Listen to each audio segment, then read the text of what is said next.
You would think Matt would have a better sense than to ask a puppet, me, to host his video when all he wants to do is lounge around the house and read. Hey, reviewing books, I sometimes gotta read a book. Yeah, whatever.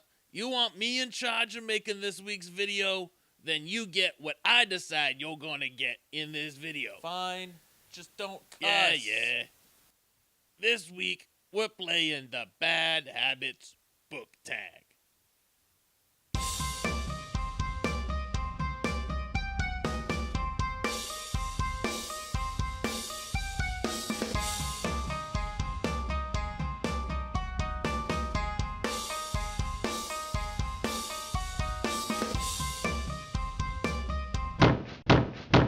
Alright, welcome to Matt Reviews Books.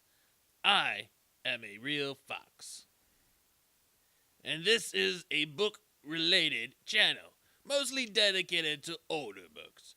You know, books that were bestsellers at one point, but ain't any longer.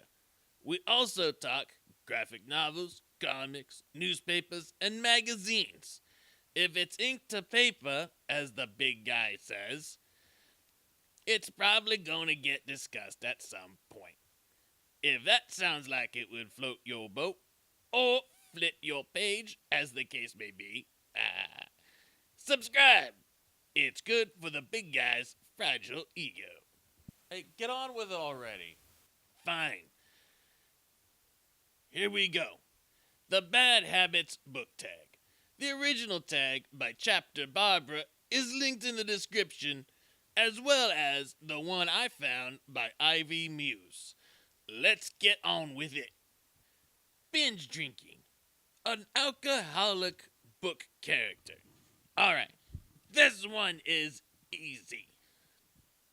Jack Aubrey, hero of Master and Commander by Patrick O'Brian. See that? That's the book cover. This guy might be a great 19th century ship commander, but he's also a total souse. His friend and ship's doctor Stephen Maturin often brings up Aubrey's immoderate lifestyle as a point of medical concern. Biting Your Nails, a book that made you nervous. Oh, I got this one.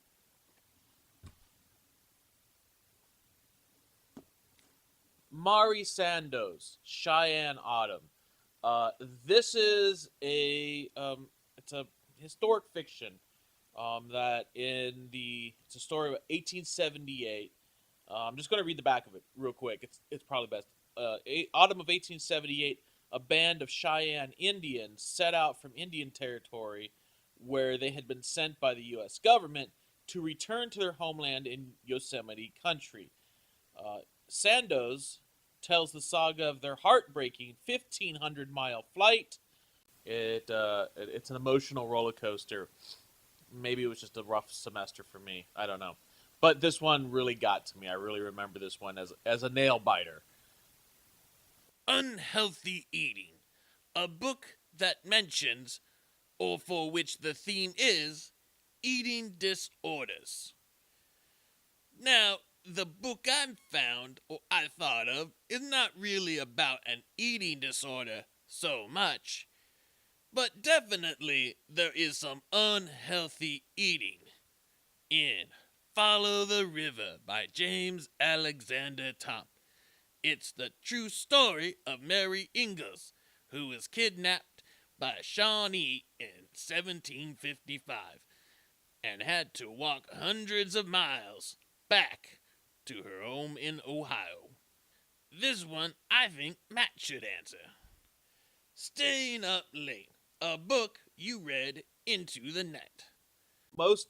If you're in college, you went to college, you're up most of the night anyway, studying and reading.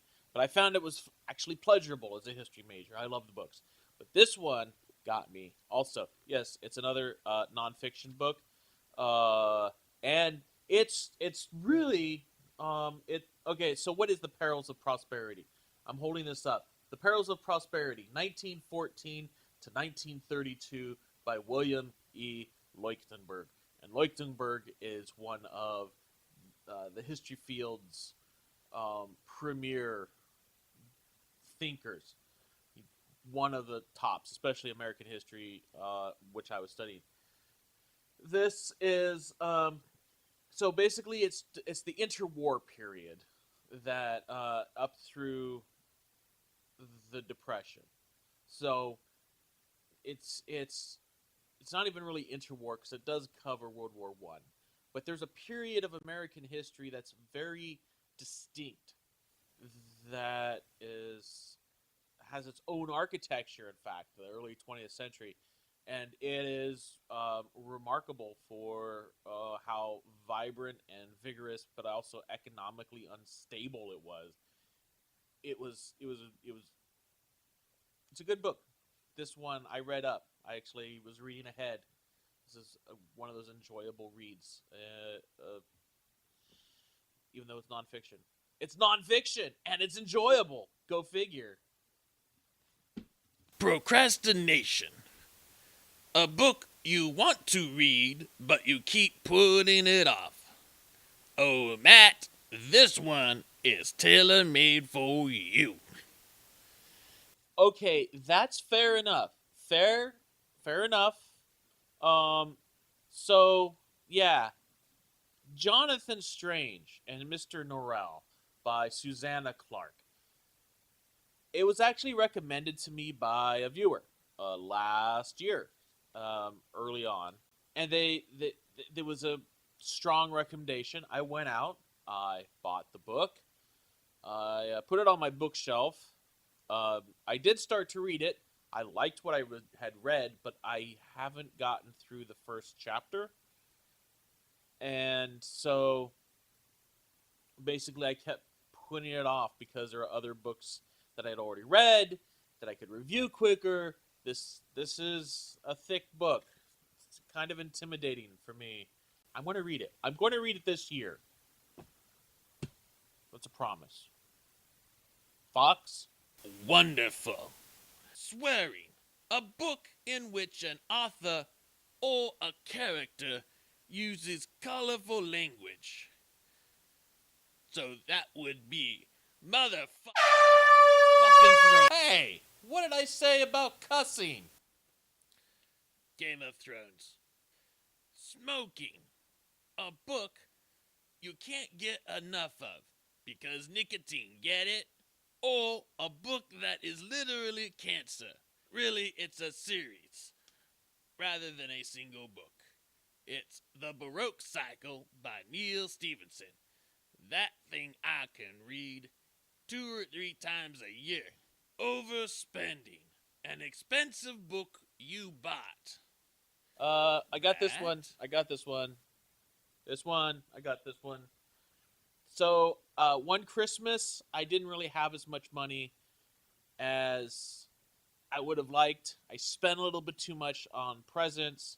I don't regret it. It's not something I regret, but it was kind of a little bit spendy. I bought the complete Sherlock Holmes for my son for Christmas, and for both of them. But yeah, it was one of those. Both my son and my daughter. But it was. He loves the series with Benedict Cumberbatch, and so I bought it. It was a little bit over budget, but here's the thing: I have the soul of a book collector.